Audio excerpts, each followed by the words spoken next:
semua. Nah itu gimana jatuh hukumnya gitu, karena yang masyarakat itu untuk menanam, sementara yang pemiliknya tidak pernah datang dan dibiarkan terbengkalai, akhirnya mereka menanamnya. Itu yang pertama. Kemudian yang kedua, lagi ikro ya, membaca. Tentunya ilmu itu dari membaca datang menulis ilmu.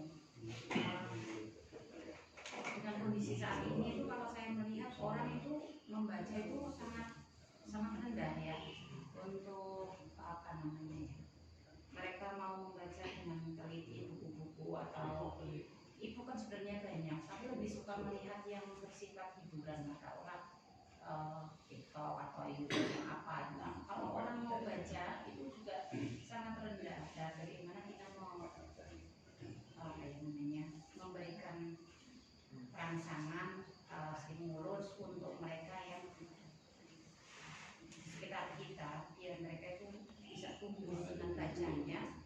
Dan tentunya yang diharapkan tidak hanya buku-bukuan, tapi banyak kajian-kajian kitab yang bisa dihadirkan. Kemudian dia juga bisa sambil membaca, karena dulu pernah di sini ada apa namanya, kayak perpustakaan itu pun sampai terbengkalai, malah jadi samping untuk tempat ya sawangnya buahnya atau layar dan sebagainya, punya dikumpulkan dan tidak ada yang mau datang untuk baca. Jadi perpustakaan itu juga agak rawan sampai saat ini, sangat sedikit yang mau datang. Anak muda juga saya lihat perpustakaan sepi.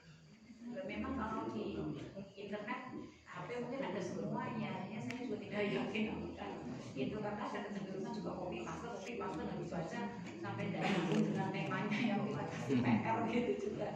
Nah itu bagaimana cara menumbuhkan minat baca, karena kalau di kalangan santri, kalau kita lihat di pesantren-pesantren kan mereka masih mengkaji kitab, masih pegang, masih harus baca. Nah itu bagaimana mengajarkan terutama saya untuk anak-anak saya dan keluarga. Waalaikumsalam warahmatullahi wabarakatuh. Yang pertama, dalam sebuah keterangan disampaikan kullu ardin ardullah. Semua bumi itu hakikatnya adalah buminya Allah Subhanahu wa taala. Maka di dalam syariat Islam, dalam hukum Islam, kepemilikan tentang tanah itu diatur oleh syariat. Diatur oleh syariat.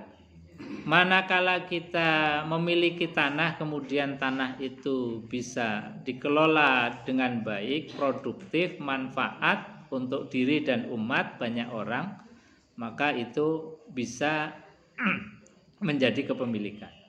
Tapi ketika tanah yang dimiliki itu tidak produktif, sementara ada orang lain yang membutuhkan tapi dia tidak mempunyai tanah, itu dalam syariat, dalam hukum Islam, negara itu punya hak untuk mengambil.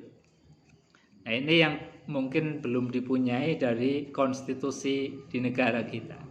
Sehingga apa, cukong-cukong yang punya uang, dia punya lahan yang banyak, sementara tidak produktif, bahkan mangkrak, bahkan mungkin hanya tempat yang membahayakan. Misalnya dijadikan sebagai galian, kemudian galian itu tidak diperhatikan, ketika hujan deras malah menjadi banjir.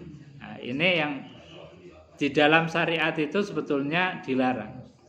Jadi orang yang memiliki tanah kemudian dibiarkan tanpa adanya pengolahan yang bermanfaat, itu sebetulnya sesuatu kepemilikan yang dilarang. Konsekuensinya apa? Konsekuensinya kalau kita punya tanah ya wajib untuk dimakmurkan tanahnya. Punya nilai manfaat untuk orang lain. Kalau misalnya tidak mampu, bisa disewakan orang lain atau dipelihara orang lain, disuruh untuk menanam. Ya kalau kita petakan kecil mungkin nggak terlalu pengaruh, tapi kalau ribuan hektar kemudian mangkrak itu kan pengaruhnya sangat besar sekali. Sementara banyak orang yang tidak punya tanah meskipun hanya sepetak. Ini kenjomplangan seperti ini di dalam syariat itu tidak boleh. Makanya ketika kita punya tanah, wajib hukumnya untuk menjadikan tanah kita itu produktif. Ada nilai manfaatnya untuk orang lain. Yang pertama. Yang kedua, bagaimana kemudian kita menumbuhkan minat baca. Padahal kita umat Islam itu punya punya satu keyakinan, satu syariat yang Allah sendiri sudah memerintahkan iqra bismi rabbik, bacalah. Tapi faktanya kita umat Islam itu kalau dibandingkan dengan negara-negara lain, misalnya seperti Jepang, kemudian negara-negara yang disifati sebagai negara maju, Singapura, itu tingkat membacanya itu sangat rendah sekali. Jadi kita tingkat bacanya sangat rendah. Kalau di Jepang misalnya itu digambarkan di dalam film-film atau kalau kita melihat di TV ataupun di internet, mereka itu duduk istirahat atau menunggu ya sambil baca. Bahkan di kereta atau apa itu sambil baca. Nah, kita kan sebetulnya di zaman yang sekarang untuk akses baca ya luar biasa. HP sudah bacaan semua ada. Tapi kita malah senangnya membaca WA, postingan-postingan yang kurang manfaat.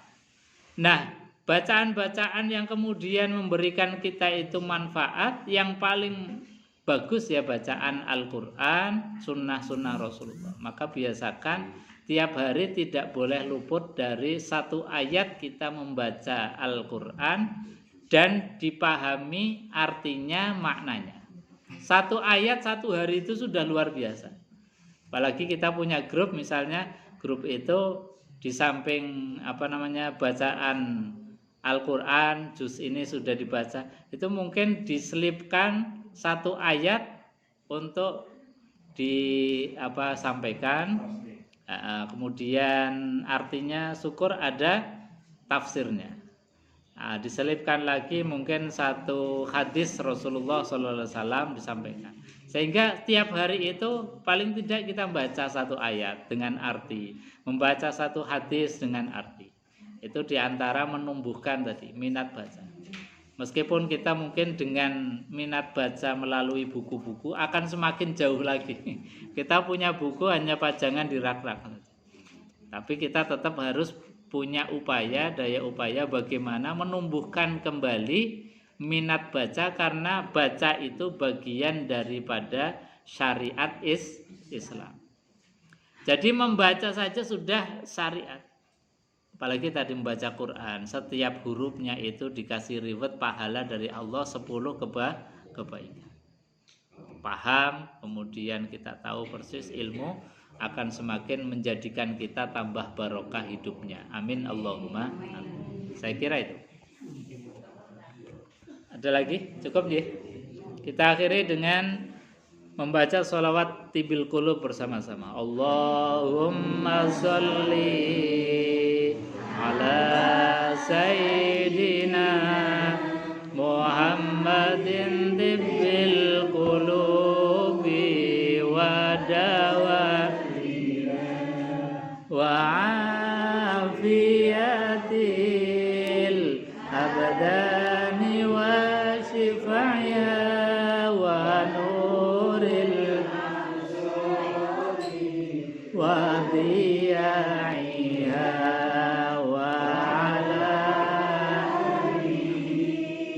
wa sahbihi wa sallim. Allahumma sholli ala sayyidina Muhammadin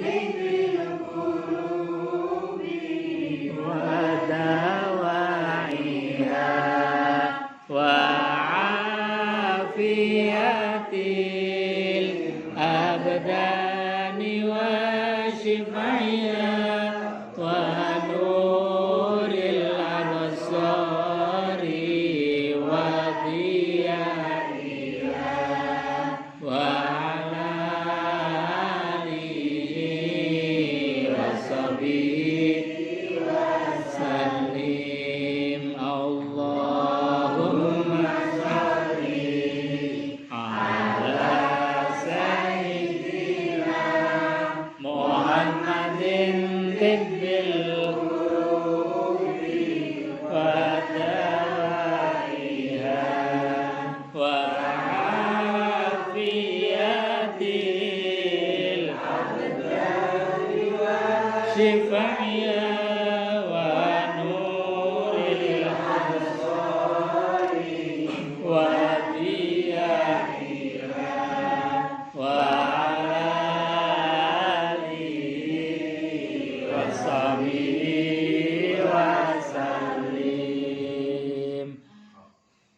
astaghfiru minkum. Assalamualaikum warahmatullahi wabarakatuh. Waalaikumsalam.